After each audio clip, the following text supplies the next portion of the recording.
Okay, we'll take advantage of the lull in conversation. Good morning and welcome to the February 24th, 2026 Board of Police Commissioners meeting. We acknowledge that we are on traditional lands of the Treaty 4 territory, a treaty signed with 35 First Nations across southern Saskatchewan and parts of Alberta and Manitoba, and the original lands of the Cree, Saulteaux, Dakota, Nakota, Lakota, and on the homeland of the Métis Nation. The City of Regina owes its strength and vibrancy to these lands and the diverse Indigenous peoples whose ancestors' footsteps have marked this territory, as well as settlers from around the world who continue to be welcomed here and call Regina home. Can I have a motion to approve the public agenda? Manmeet? And anyone opposed? And carried. Can I have a motion to approve the minutes from the meeting held on January 27th, 2026? Doug? Any errors or omissions? I'll call the question. Anyone opposed? And carried. Okay, our first item on the agenda is PO 26-5 2026 Community Perception Survey results. And I will get Chief Davies to please introduce the report. Thank you. Good morning, everyone. I appreciate everyone being here today. Full house. I like to see that. So delighted to introduce our first report. We have Dr. Adam Vaughn and Dr. Leslie Ann Keon from the Department of Justice Studies, the University of Regina. So every 2 years since 2011, the Regina Police Service has participated in a community perception survey. We asked the fine experts over at the University of Regina to do that work for us, and so they're here today to highlight the results of the 2025 version of that community perception survey.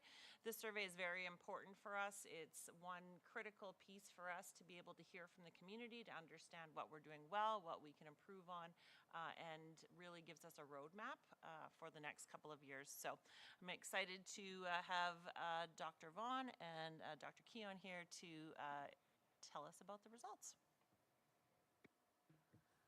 Thank you. I'm resisting the stand up and use the pointer thing because I'm used to teaching at the moment, but I'll resist doing the professor thing. We're delighted to be here.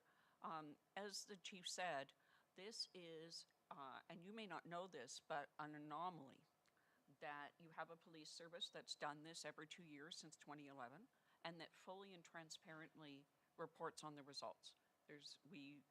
Just to make it clear that they have not, the police board or the chief or the police have not had any input into the report. And we are delighted that they fully post the report online. As I said, this is an anomaly, and we thank the police service for being so open and transparent and letting us participate in this important work. We also want to thank Nick Jones, who is traditionally the person here presenting these things, but Dr. Jones is on a beach in Brazil, and so unfortunately you get Adam and I instead of Nick. We'll do our best to try and look like Nick, or at least act like him. I'm not sure either of us could pull the Nick look. And we'd like to thank our 2 students who also, we try to involve students in this work as much as possible. It's good for them to get a sense and have some contact with how a survey works and how something like this works. We're going to try to be very brief here, and so we're going to gloss over some of the results, but we do invite you to read the full report online. So I'm going to touch on the methodology for like 5 seconds, I hope, and then we're going to move through the kind of many things that the survey covers, starting with trust and confidence, and then visibility and presence of policing, how satisfied the public is with the service, how safe they feel, and how they feel about crime in the community. We did a special section on alternative response officers, so we'll talk about that. And then we ask through 3 different questions about where the public thinks the priorities for the police service should be in the coming years, and we'll just briefly summarize that for you. So as the chief said, this survey has been repeated over and over again. Most of the questions have remained the same, and that's actually important in a methodology because we can compare year to year then. We did add in the alternative response officer section this year, as well as an important variable around social capital and community connectedness, which we know relates to how the police service is perceived. It's about 465 people. We it's a 4.5% correct 95 times out of 100. We use landline and cell phones. We make sure that the 3 districts are evenly represented, so there's 33% approximately in each district. We have a pretty even gender distribution, which reflects the distribution in the community. We have tried and continue to try to make sure that we have enough Indigenous people and other visible minorities, although that is sometimes a challenge. So I'm going to start with the trust and confidence piece, and really these are numbers that, as Nick would say, and I think Adam and I would agree, are pretty outstanding. So this is measured, these items, on a 5-point scale, and to have a number above 4 is absolutely outstanding. To have, 80% of people agree or strongly agree with these statements shows that the vast majority of the community actually does have trust and confidence in the police. They understand the issues that affect the community. They feel like that the police are dealing with matters. Now, is there a group that don't? Yes, that always happens. But you do have quite a record here, and these numbers are comparable to other years. One of the most interesting findings is that often we will see in virtually any one of these surveys done, and I used to do these at Statistics Canada for the nation, for Canada overall, that victims and non-victims, victims will have less trust and confidence in the police. We've seen that. You don't see that here. That's a pretty unusual finding. And those social capital and community connectedness variables are really showing that we do have strong community connectedness here and mutual trust among neighbors. And we highly suspect that that's driving some of what you see happening with the trust and confidence in the police. After all, police are part of our community, and when we see them in the community and we see them involved, then that ups the trust and confidence of the police. And not shocking, younger respondents, this is a pretty standard finding, younger respondents have somewhat, but not drastically lower level of trust and confidence. So at this, I'm going to switch this over and let Adam talk for a bit. I have to refer to my notes, because if I don't, I'll go on tangents, and nobody wants to be here for 3 hours, that's for sure. In terms of visibility and presence, approximately 67% of residents perceived RPS as a visible presence in their community. This is quite consistent with previous years. This visibility is particularly noted. It has dropped a little bit in the northern sector. That being said, it's important to note that nearly 75% of respondents indicated that the presence of RPS has stayed the same within their community, so it hasn't really changed. And it's important to note, we don't have it on the slide here, but there was no statistical difference. So although bars look bigger and smaller, there is no statistical difference between 2023 and 2025. Around 46% of the participants in the study had some sort of interaction prior to the survey. So we asked several questions of the population in general, but of those who had interactions with the police prior to taking the survey. This could have been an interaction with RPS members, but it also could have been with interactions with civilians as well. If they've had interactions in the past year, we asked them subsequent questions. One of them is on the screen here. We're basically just asking them how satisfied they were with the service that they received. The aggregate score in 2025 was 3.9 out of 5, so that kind of benchmark of 4 and higher is really good. 3.95 is very close to that, so I would say it's very good as well. This would suggest that the vast majority of the interactions that people are having with RPS, civilians and members, is positive. And the scores have been fairly consistent across the various waves of the survey. The next set of questions asked people who had previous interactions, again, these individuals who had contacted RPS in the last 12 months. We asked them questions about how they felt they were treated.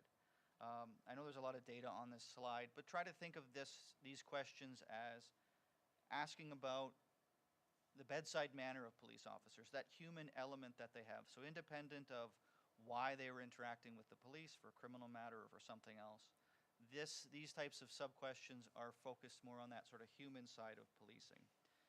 Again, there's a bunch of data on the screen, but the main takeaway is and has been consistently that RPS does a very good job at responding to members in the community in 3 areas. They're being treated fairly. RPS is demonstrating professionalism in their work, and they are courteous and respectful. There isn't a score there that's agreed when they're asked that question that is less than 80%, which is very, very good. For this one here, there was a slight decline in overall feelings of public perceptions of safety, how safe they feel in the community in comparison to 2023. But again, this was not statistically significant, and it's within the margin of error for the survey as well. So again, it looks like it's going down, but in terms of statistical significance, it's not, and it is comparable with other Western cities in Canada in terms of where these numbers are at. When we look at that sort of that longitudinal score, things are fairly consistent, and they have been fairly consistent for quite some time.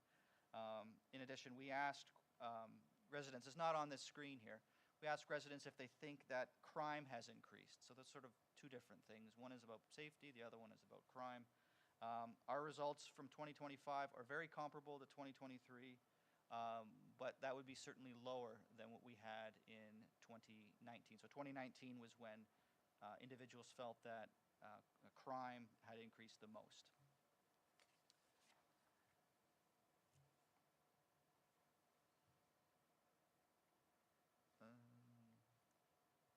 Right, AROs. So when it comes to alternative response officers, this is a relatively new phenomenon in policing in Canada. It hasn't been around for that long. And we asked participants in the survey what they thought of alternative response units in Regina. For the most part, they were supportive of the use of them in the downtown core. That being said, only 64% had heard of them prior to taking the survey. So what they were basing their perceptions on was the little blurb that we explained to them of what alternative response units do in the community. For the most part, residents felt that they were appropriate to use as alternatives to traditional police response, that they could be an effective way of improving public safety in Regina. And the strongest level of support there was they can be used and are often used to reduce the demands of frontline officers. One of the areas that's important to note where they might not be able to do everything is that last line there, the presence of AROs in the downtown core is likely to increase the chances of visiting the downtown core. Public safety is one aspect of why people would go into the downtown. It's not the only thing. We talk more about this in the report itself, but of the scores, that one certainly was the lowest. So as Ellie had mentioned, we asked people to look forward, going forward a couple of years, where would they think their priorities should be? And overall, what we would say is that the public wants to talk to police officers, they want to see police officers, and they want them to work with, I want to say vulnerable groups, but certainly specialized groups that exist within the city of Regina that might require specialized approaches from police officers. I've been working in the area of mental health and policing patients, that is, in the community for about 15 years. I can confidently say that every single place in Canada struggles with how to respond with individuals who have substance use issues, mental health issues, homelessness issues. Every city struggles with this, and it is no surprise that respondents from the city of Regina also felt that this is an area that the police need to continue to focus on because it's important to them. So I'll just, maybe we can just go back. Yeah.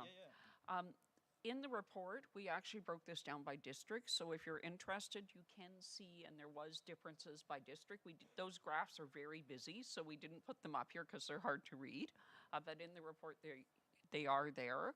And we hope this is a new way of presenting this information. And we hope it gives the board and the police themselves some ideas of where they might pay particular attention to some of these issues in particular districts. So as I said, this is a very brief overview of an over 80-page report. We're happy to answer questions or to expand on certain areas if the board wishes or someone has questions. Great, thank you very much for the presentation. I'll look to board members if they have any questions. Yeah, Councillor C, please go ahead. Thank you, Mayor. Thank you for the presentation. Um, well, we can't pretend we're seeing it for the first time because No. we've seen it before. But I found it very interesting. I'm just curious because I'm trying to set up some surveys of my own, so this is kind of a personal question. Sure. What do we consider statistically significant size for a survey of this? So there's a calculation called power. I won't get into that, but basically you do a calculation based on kind of how many people you think you need to get a particular level of statistical significance. To give you an example, if you were to look at a Gallup poll or a Nanos poll on overall, like what political party would you vote for, they're looking at 1,500 people to look at the entire country of Canada and understand who would vote for what political party. So 495 in the city of Regina is actually pretty substantial. You want enough sample, especially if you want to look at Indigenous peoples or minorities, that you can look at those groups separately. And so you do need a little bit higher sample to do that. It's hard to give you an exact number without knowing. The 500 number is a good one, or close to 500 number is usually enough size to give you reasonable trust in your results. Great, thank you. And random sampling is absolutely essential. So by that I mean you don't target specific individuals, you randomly pick people and sample them. That's how you know you have a survey that you can trust. If you do what we call a convenience sample, if you just target certain groups, then your results won't be as reliable and they won't be generalizable to the community. You're welcome. Sorry for the professor part. That's what I was expecting. Any other questions from members? Amit, go ahead.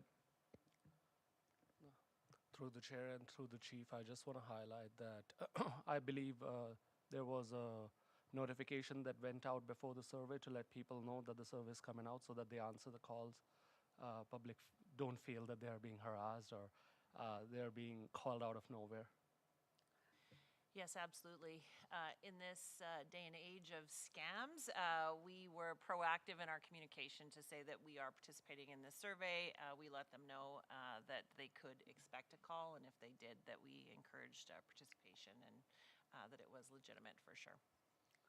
And as I said, we often have an issue sometimes getting visible minorities and Indigenous people to respond.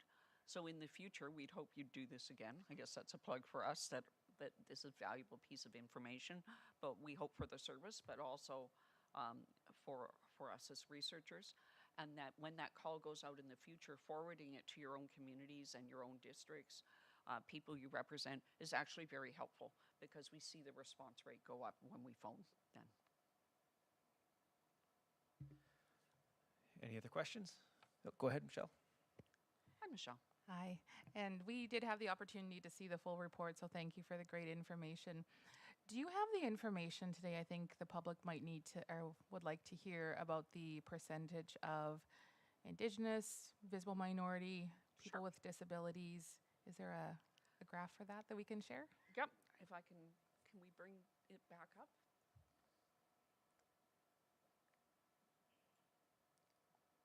I hate seeing myself on the screen, so I'm happy to. I'm traumatized right I now, know. to be honest. So at the bottom there, you can see men and women evenly represented, about 74% Caucasian, Indigenous about 13%, visible minorities about the same. We don't ask about disabilities, so I can't speak to that.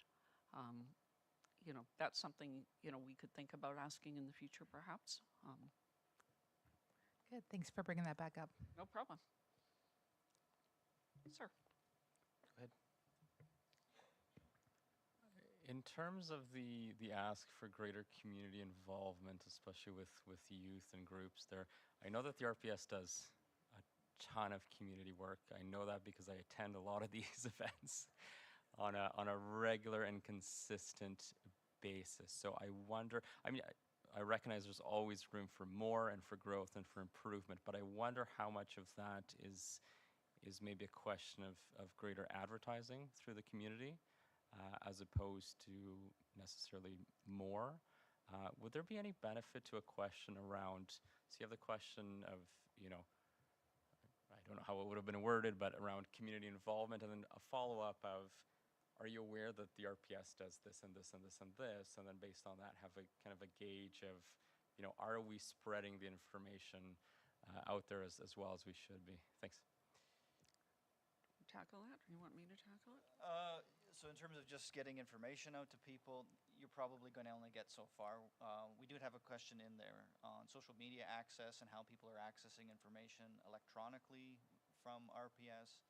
Recent addition was Instagram. I don't think we have Snapchat. I don't even know if they have Snapchat, but we've tried to move as the population changes the way they consume information. I know community events that the RPS puts on, it doesn't always get the representation of the community itself. That's really on RPS in terms of how to move and shake in terms of trying to get the word out. But we did ask some questions in terms of how people consume information, and more are going off of social media to get their information. So that could be an avenue for improving communication. I think the other thing is to recognize that these results, and we highlight this in the report, show that Twitter is actually not an effective mechanism anymore. People aren't accessing Twitter in the same way, or X, whatever you want to call it these days, for reliable information, and they're going to the website more. So actually kind of advertising some of those things on the website might be helpful, but you're right, asking some questions about where they've if they've attended an event with we do have you had any contact with the RPS, but we could ask more specifically about that contact. As I said when we met privately, I think that it's important to recognize that visibility is not about, do I see you on a call? That's not what visibility is about. Visibility tends to be, because most people aren't going to encounter you that way in the community. So visibility tends to be more about, do they see you in community events? Do they see you out regularly? And it's in my past experience, and Adam can comment on this as well because he has different experiences than me, but it's we see the chief a lot and the deputy, and that's wonderful, but it's also seeing the general kind of officer that you might come into contact with that's going to stop your car if you have a traffic stop, for instance. That kind of broader representation is also important. Thank you. If I could just throw a comment in there. We really want to empower our front line to make community interactions and community presence a part of their day-to-day work. And a big part of that is being resourced properly. So when they aren't just going call to call for service, but they have some time in their day when they can be proactive and stop in at a park or a playground or a community event, that is a huge priority for us. And we're seeing some small wins in that area with more proactive time, and certainly as we are able to hire a few more officers thanks to the provincial funding, we hope that that will really be a part of a patrol officer's day-to-day duties, is having those community interactions. And so it is a priority for us for sure.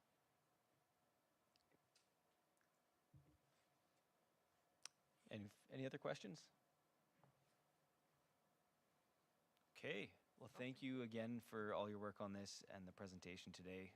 And I will go to the board. If I can have a motion to receive and file the report. Go Robert. I'll call the question. Any opposed? And carried. Thank you, folks.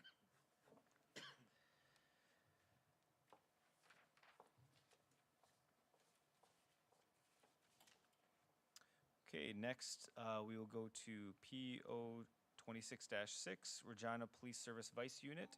Chief Davies, could you introduce the report, please? Certainly. So this report is part of our commitment to talk about the work of our specialized units for the public and for the board. Last month, you'll recall, we talked about our crime reduction team, our SWAT team. This month was the Vice Unit. So this section falls under the umbrella of vulnerable persons.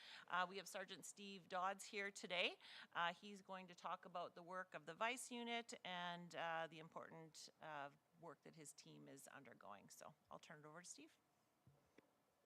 Thank you. Good morning. The Regina Police Service Vice Unit is a 6-member team within the Investigative Services Division serving the city of Regina. The team consists of 4 sergeants and 2 constables, including dedicated child exploitation investigators and a full-time adult services bylaw investigator.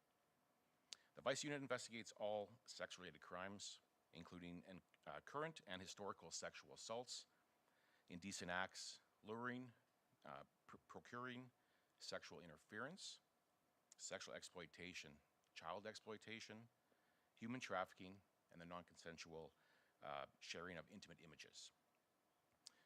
Members are trained in trauma-informed investigative practices to ensure victims are treated with safety, respect, and professionalism while minimizing re-traumatization.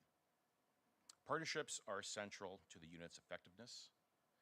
VICE works closely with community and government agencies, including Family Services Regina, the Ministry of Social Services, Regina Sexual Assault Center, the Regina Probation Office, Regina Hotel Association, Street Culture, Mobile Crisis, Paul Dojak Youth Center, Ranch Erlo, Sexual Assault Nurse Examiners, their acronym is SANE, and Saskatchewan Liquor and Gaming. These partnerships support victims and strengthen accountability for offenders. The VICE unit also investigates human trafficking complaints in conjunction with the Saskatchewan Trafficking Response Team and Human Trafficking Counter-Exploitation Unit. Human trafficking can include sexual trafficking and labor trafficking as well. These cases are often complex, multi-jurisdictional, and resource-intensive. Many begin with grooming and exploitation, where victims voluntarily travel with suspects before being trafficked and isolated from support systems as in friends and family. Investigators prioritize victim safety above all else. While prosecution is always pursued, success is also measured by safely removing individuals from exploitation, even when victims are not ready to cooperate in court proceedings. Removing a victim from the cycle of exploitation is considered a success, regardless of whether or not charges are laid. Since the beginning of 2024, the Regina Police Service has initiated 10 human trafficking investigations, many of which remain ongoing. These cases require extensive corroboration, including surveillance, review, travel tracking, accommodation analysis, and the examination of large volumes of digital evidence. With respect to the body rub establishments, the VICE unit works closely with city bylaw officers and the City of Regina Solicitor's Office to ensure compliance with the City of Regina Body Rub Establishment bylaw. Over the past 2 years, multiple BRE, which we call them BREs, operators who were not operating in accordance with the bylaw have been successfully prosecuted using the BRE bylaws. There is currently an investigation right now before the courts into an owner-operator of multiple BREs, which resulted in criminal code charges in early 2025. This investigation took over an 18-month time frame in 2024 and 2025, highlighting the labor-intensive nature of these types of investigations. While approximately 7 BREs continue to operate in contravention of bylaws, that number has been reduced by more than 50% in recent years. Work on this front is ongoing and on a daily basis. Body rub establishments can also be used for human trafficking. With victims' safety at the forefront, VICE investigators regularly stay in contact with known escorts working in BREs.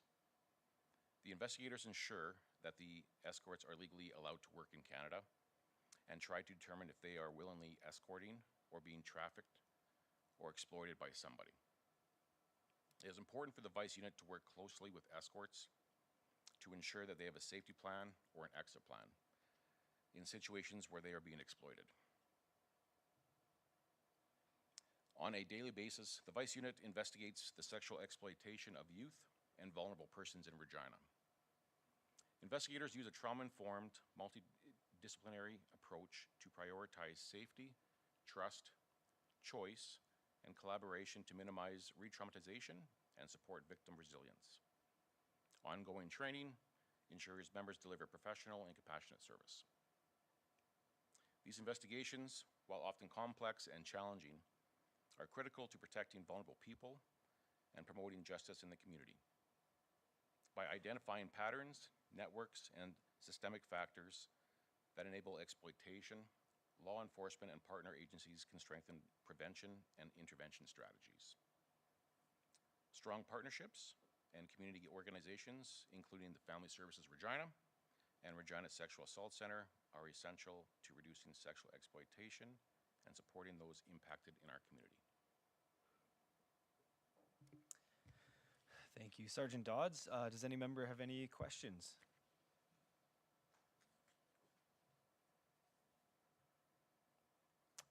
Well, seeing none, I think you're off the hook easy today, but Thank you. heavy topics for sure. So thank you Yes, for your for sure. Thank presentation you. today. Yeah. So I'll ask for a motion to receive and file the report. Councillor Siklees, I'll call the question. Any opposed? And carried.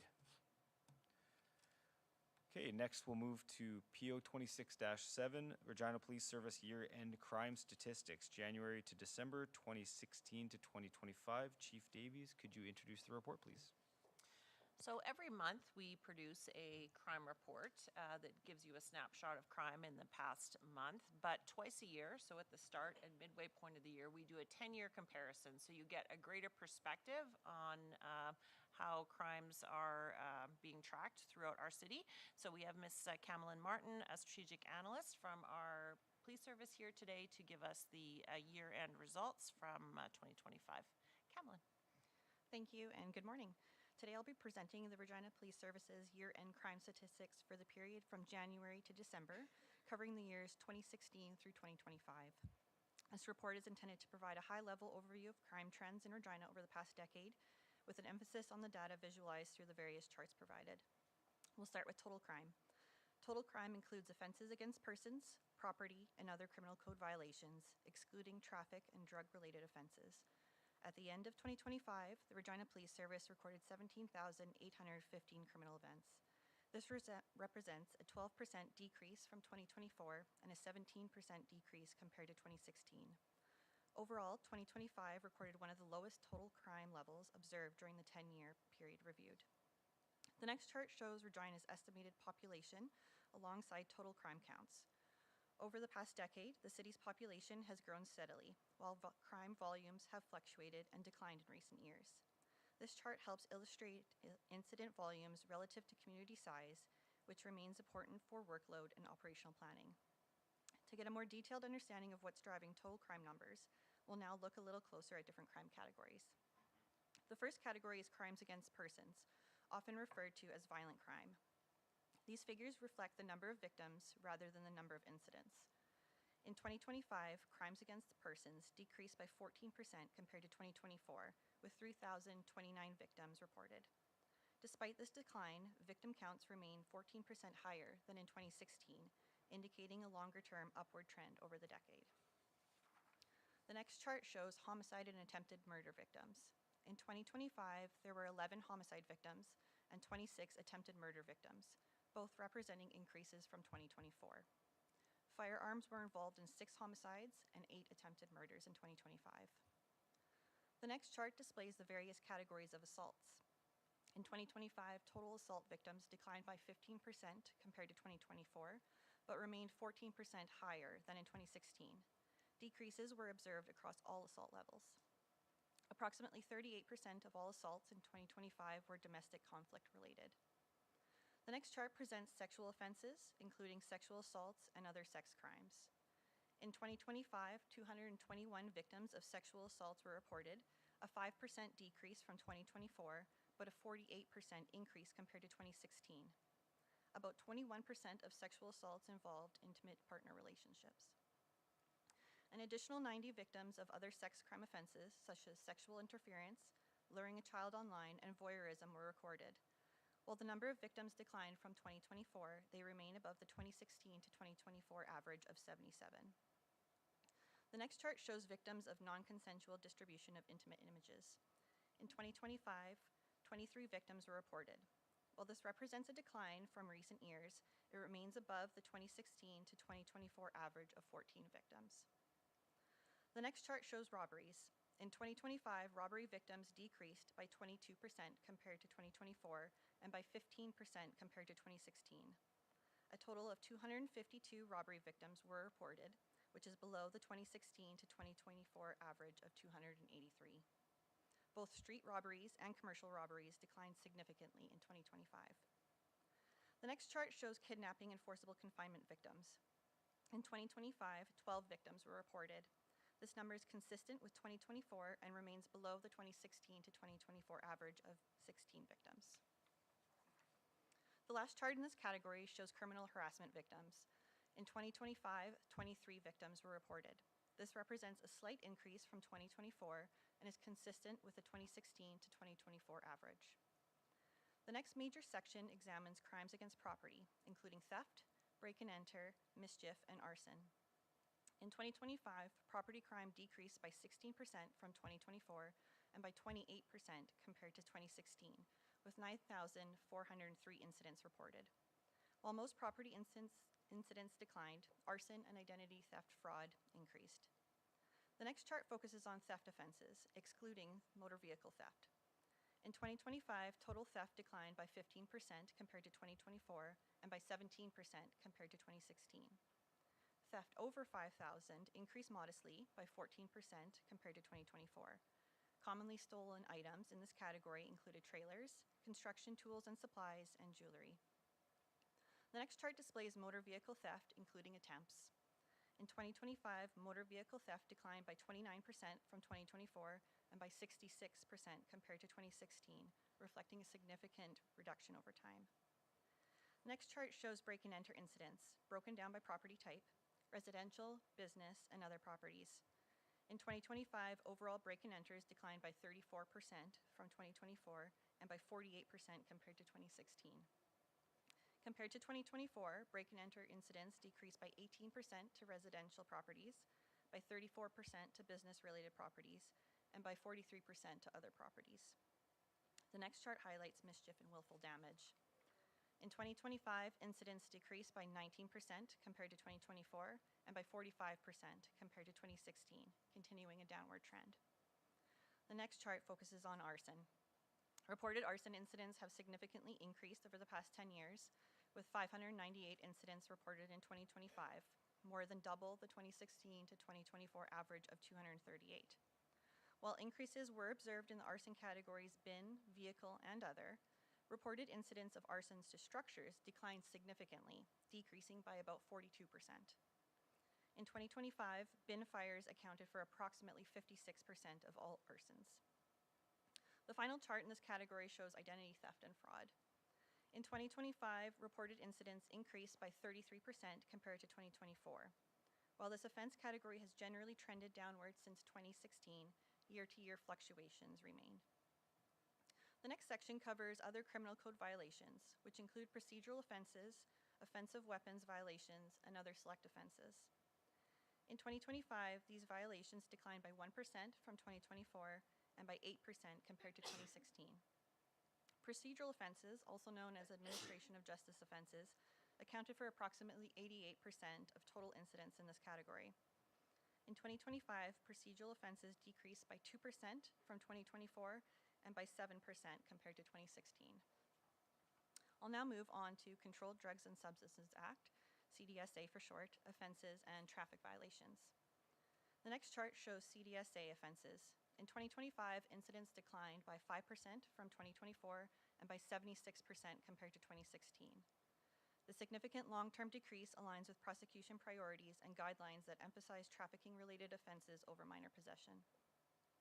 The next chart presents criminal code traffic violations, such as impaired driving, dangerous operation, evading police, failure to stop, and prohibited driving. In 2025, these incidents increased by 15% compared to 2024, but remained 38% lower than in 2016. Most offenses within this category saw increases compared to 2024. The next chart shows traffic enforcement activity. In 2025, overall traffic enforcement increased by 13% from 2024, but declined 23% compared to 2016. Officer-issued tickets increased modestly in 2025, and automated speed enforcement tickets increased compared to both 2024 and 2016. The final section covers calls for service. In 2025, dispatch calls for service increased slightly by 0.6% from 2024 and declined by 2% compared to 2016. Alarm calls continued to decline, decreasing by 3% from 2024 and by 47% compared to 2016, reflecting the ongoing impact of alarm verification requirements. In conclusion, the data presented in these charts offers a detailed view of crime trends in Regina over the past decade. Overall, total reported crime incidents continue to trend downward, although patterns vary by category. While some indicators reflect meaningful progress, the trends reinforce that policing must continually adapt to changing crime patterns and community needs. This report provides important context for understanding crime trends in our city and will help guide our future strategies and decision-making processes. Thank you for your attention, and I'm happy to answer any questions you may have. Perfect. Thank you for the report and the information. I'll start. Just with, obviously, this is all things reported.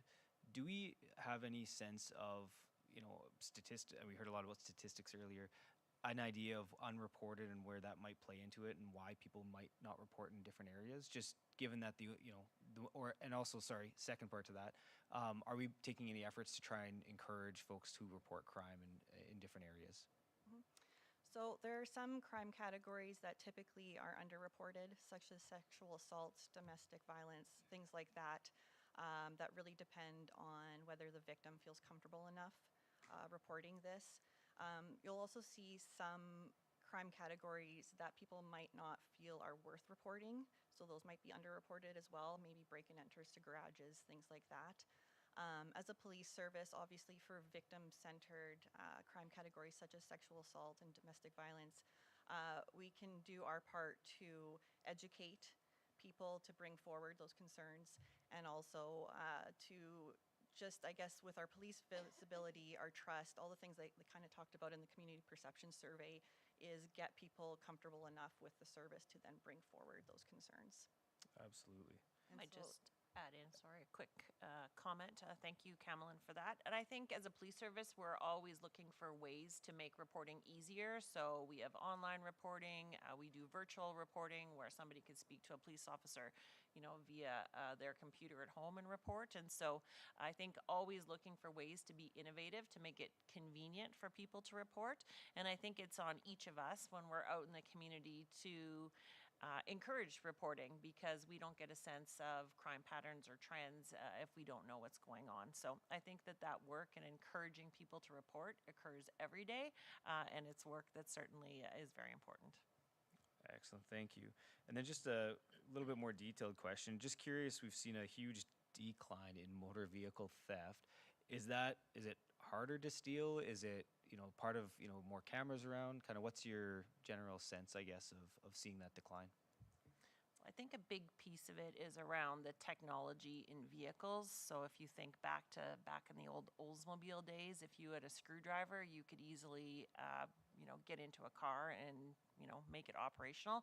I think with the increase in technology, with chips and all that kind of good stuff, it is a little bit harder to steal vehicles. But we have been progressing downward, obviously, over the last 10 years in terms of motor vehicle theft, whereas in other parts of the country, especially in 2025, they saw big increases, and those were sort of high-end targeted vehicles that were being robbed, essentially, and then the trend there was having them shipped overseas. So thankfully, we have not seen that here in Regina, but I think a big piece is that technology part of it. Well, high-end vehicles, Councillor Sickley's keep your truck secure.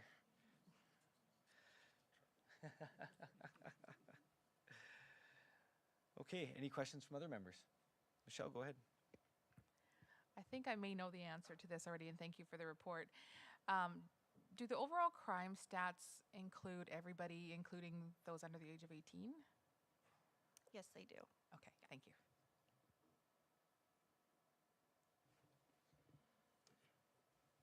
Councillor Sickley's? Yes, thank you. I'm going to be a bit of a smart aleck and say, if it stands to reason that if it's harder to steal a car, that the car theft statistics go down.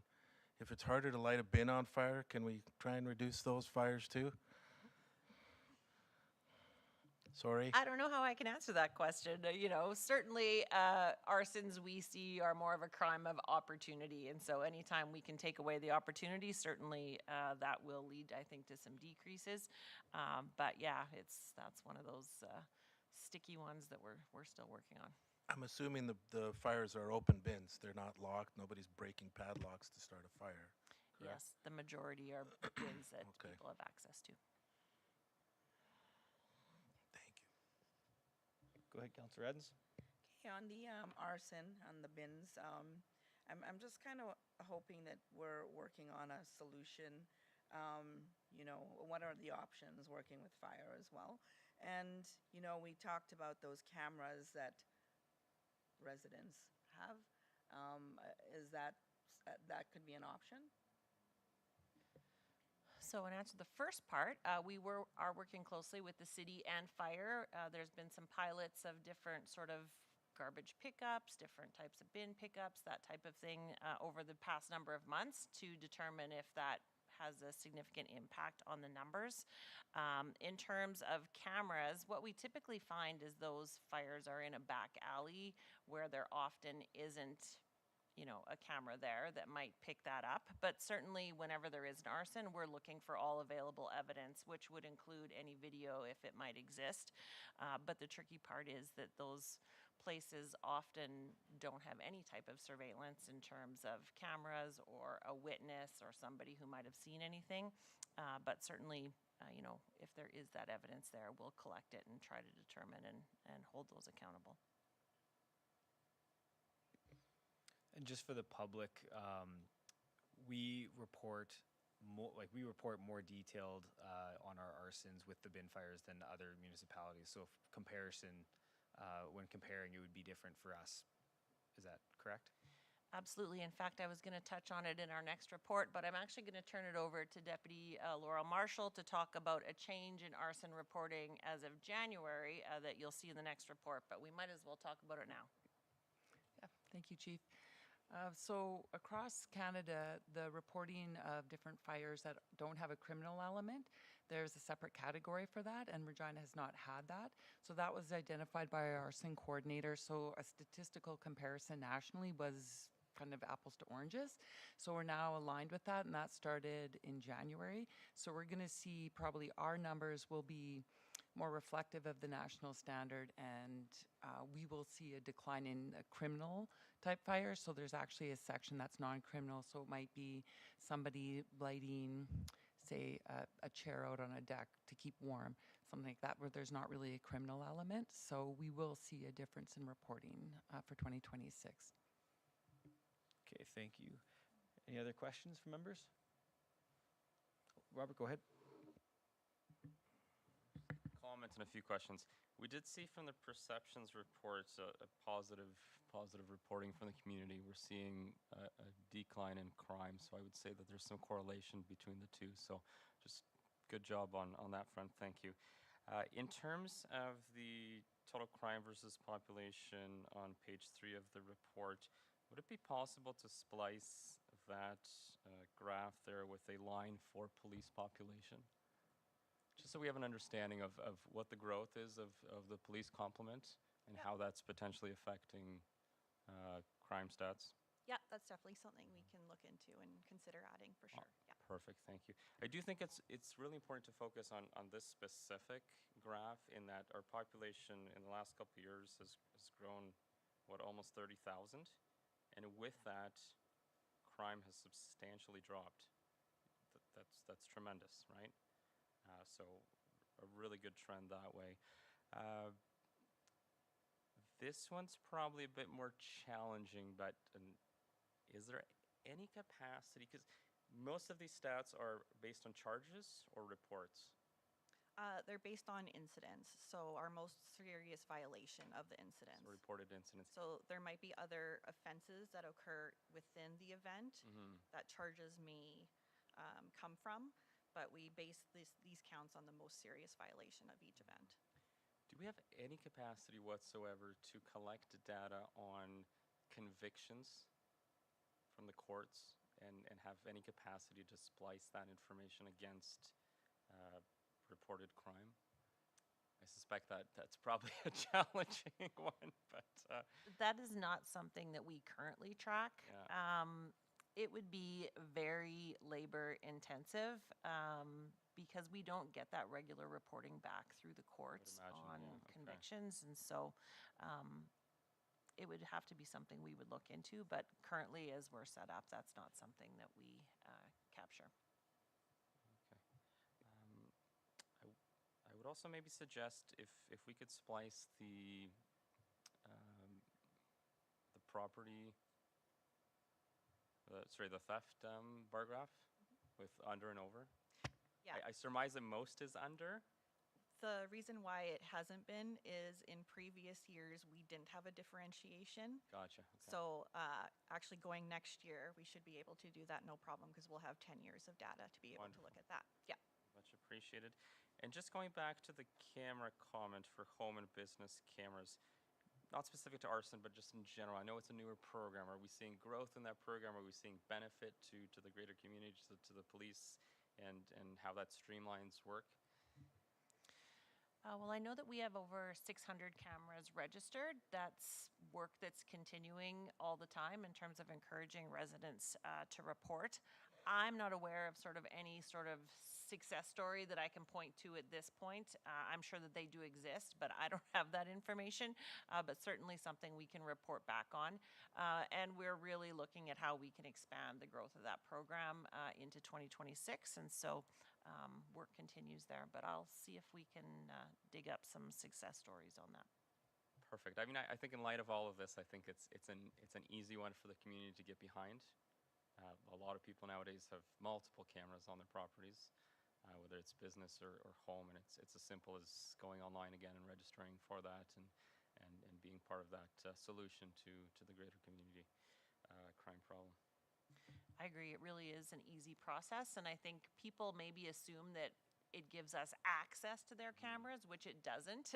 It just basically provides us a list of who in this area has a camera if there was a crime there. And I think back to the survey results when we talk about social connectedness and trusting your neighbors, and I think that this is an easy way to be involved in the safety of your community. And so the fact that we've got this many cameras signed up is a positive, but I'm encouraged by the fact that people do want to take safety into their own hands, and this is an easy way for them to do that. Wonderful. Much appreciated. Thank you. Any other questions? Manmeet, go ahead. Everyone sort of keeps taking on my thunder. Every question I try to ask, someone's already asked or commented on. One thing I wanted to mention, because we've been on the topic of the Community On program with the last couple members that have asked questions, I had more of I don't know if this is a valid suggestion or not. You know how out there when your home is secured by LS or other organizations that have active monitoring, you put a sticker or something saying it's being monitored, and that sort of works as a deterrent. A lot of businesses have it. Would it be worth exploiting if we can do a sticker or some sort of a tag program where those that have signed on to the Community On can get those, so that can hopefully lead to being a deterrent with some of those garage break-ins and other things? We do actually have stickers for the program already, so it's just a matter of getting more of them out there so that we see them.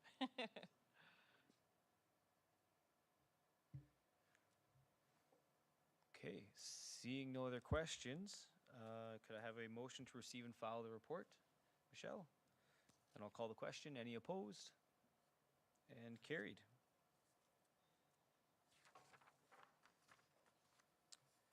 Okay, we'll move to PO 26-8, Regina Police Service Monthly Crime Overview, January 2026. Chief Davies, could you introduce the report? Certainly. So I'm going to preface by saying that early on in the year, we don't want to read too much into the trends because we don't have very much data. So take it with a grain of salt, I suppose. So in January, total crime decreased by 10% compared to the same time in 2025. Crimes against the person increased by 15.6%, but property crimes declined by 16.6% as well.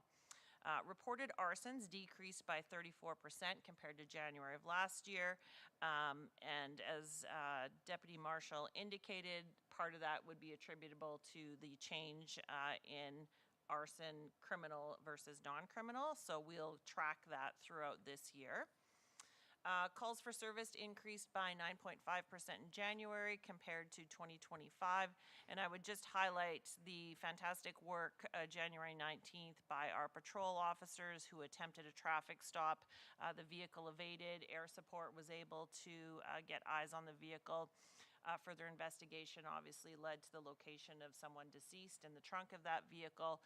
Our plainclothes investigators have stepped in, and we've identified and charged 4 people in relation to that homicide. Without that teamwork from patrol and aerial support, I don't know if that homicide, when it would have been reported, but certainly the fact that that interdiction happened was so important. In terms of complex needs facility, we had 151 admissions in January, which is the second highest month since that facility opened in July of 2024. So good news on that front. If you turn to the chart that is the monthly statistical extract, you'll see in there a new reporting line, Safe Public Spaces Street Weapons Act charges. You will see for January of this year, that number is a 0. I can tell you from last year, we had 2 instances where charges were laid, one in November, one in December, and so I would suggest the impact of that legislation right now is quite small, but again, another tool in the toolbox for our officers. In terms of traffic offenses, tickets issued both written by our officers as well as ASE, those numbers are down quite a bit for January. I don't have the full picture on ASE, but sometimes bad roads, bad weather leads to that decrease because people aren't able to travel as quickly. And in terms of our traffic unit, January is our time where our personnel move to new sections. We had 9 new officers move into traffic and CTSS in January, and so I anticipate that their training, getting them up to speed, we will soon see increases in those numbers coming forward. And I just wanted to highlight one other thing. Our aerial support unit, again, weather, they had only 78 flight hours in January. Said that fog, snow, low cloud, that obviously gets them grounded, but had 83 charges. So more charges than hours they were flying, which I think is good news. Overdoses, we saw 257 occurrences in January. You'll recall that December was quite a high month, 323, so we're happy to see that number declining. But obviously the fact that we still had 8 deaths is concerning. Our officers responded 58 times and did administer a Narcan 8 times as well. I think those were all the things I would highlight from the report, but certainly happy to answer any questions you might have. Okay, do any members have any questions on the report? Robert, go ahead. Thank you. It seems like the complex needs facilities is seeing good use. I'm just curious, we've had it for about a year and a half now, in terms of staffing resources and space, are we seeing any declines in our referrals, or is the current capacity able to accommodate all the referrals that we're making? I haven't heard of any instances where they've been over capacity, where we haven't been able to take anyone there. I know that there was 1 or 2 days where they were closed for whatever reason they were undergoing, and so our officers were made aware of that. But I think that in terms of their capacity, I think that it's been well matched, I would say, to sort of the need in the community. Perfect. And just maybe for the benefit of the broader public, could you maybe speak to what diversions this is providing in terms of hospitals and police resourcing, and what kind of general benefit it's had on the service? Thank you. Absolutely. So before the complex needs facility, if our officers came across someone who was having addiction issues to the point where they weren't able to take care of themselves, they were a danger to themselves or to someone else in the public, the options were the emergency room if it seemed like it needed a medical intervention, or our detention center, which is not a good outcome because we don't offer any services there. So you're essentially put in a cell until you've had some time to have the intoxicants move through your system. When you're able to sort of take care of yourself, then you're released. So if we're taking people to the complex needs facility, they are afforded many other services. So they have access to an addictions counselor, mental health support, they're provided with a meal, they're having the opportunity to have a shower, talk to someone about getting them on a better path. We know that there's been success stories out of that facility where through maybe a number of visits, that relationship has progressed to the point where someone is willing to share information. We know people who've reconnected with family, have moved back home, are in a much better place because of those interactions. And so it really is a great service for our community, an option that actually is providing an off-ramp for people to get out of the cycle of addiction. So I would suggest it has been a game changer for our front line for sure, in terms of another place for folks to go when they need assistance. Thank you. Meet, go ahead. With regards to the drug overdoses, you've mentioned December was high, January still is quite a bit high. Not saying that. Do you feel that this is in part to the sort of drugs that are available in the community? And I've seen the recent drug busts that have happened. Do you think we are headed where we can sort of have that deterrent out? You cannot completely remove the elements from the society, from the community, but at least somewhat a deterrent in these drugs being made available as easily as they are. Yeah, unfortunately, as soon as we take someone out of the supply issue, there is someone else who is ready to step in and fill that void. And so that work in terms of holding drug traffickers accountable is never ending. It's really important that we have a great drug unit that does a lot of high-level investigation targeting those who are bringing these drugs into our community. But unfortunately, you know, even with big seizures and arrests and charges, there is someone else who is willing to step in and fill that void. And sometimes, you know, when we talk about the 8 deaths and the number of overdoses, it speaks to, you know, the level of toxicity of the drug that is currently out in the community. And so in December, there were a number of drug alerts that went out through the Saskatchewan Health Authority that the drugs weren't, Narcan wasn't effective. And so that's clearly an issue.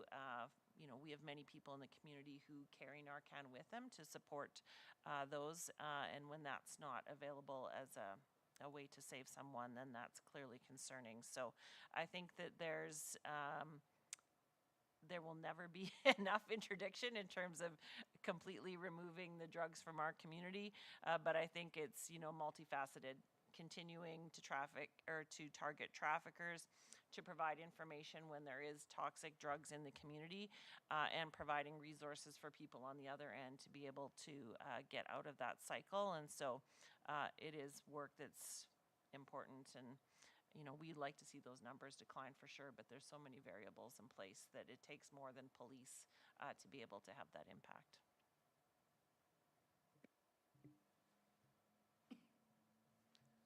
Okay, seeing no other questions. With that, can I have a motion to concur in the recommendation? Oh, sorry, that's a different one. Does the board, sorry, can I have a motion to receive and file the report? Ha, let's jump into yours, Elaine. Thank you, Councillor Radens. I'll call the question. Any opposed? And carried. Okay, now we will go to PO 26-9, Canadian Association of Police Governance 2026 membership. Elaine, can you please introduce the communication? Thank you. The board has been a member of CAPG since it began in 1989. Since then, it has grown to represent 80% of municipal police service oversight bodies throughout Canada. In addition to regular monthly webinars and weekly nationwide policing governance news to members, it holds yearly governance summits and a national annual conference. It has recently launched a new website and training center to provide streamlined access to governance resources as well as a new national training program for police boards and commissions. The board has always found the association to be a valuable resource for information, and members regularly benefit from the webinars, governance summits, and the annual conference. Okay, thank you. Does any board members have any questions? And so just to be clear, the recommendation is to renew our membership for 2026. Okay, with that, can I have a motion to concur in the recommendation to renew the CAPG membership for 2026? Doug, thank you. I'll call the question. Any opposed? And carried. Can I have a resolution for private session, please? Councillor Sickley's, I'll call the question. Any opposed? And carried. We will recess for 20 minutes and have the scrum to the side. Thanks, everybody.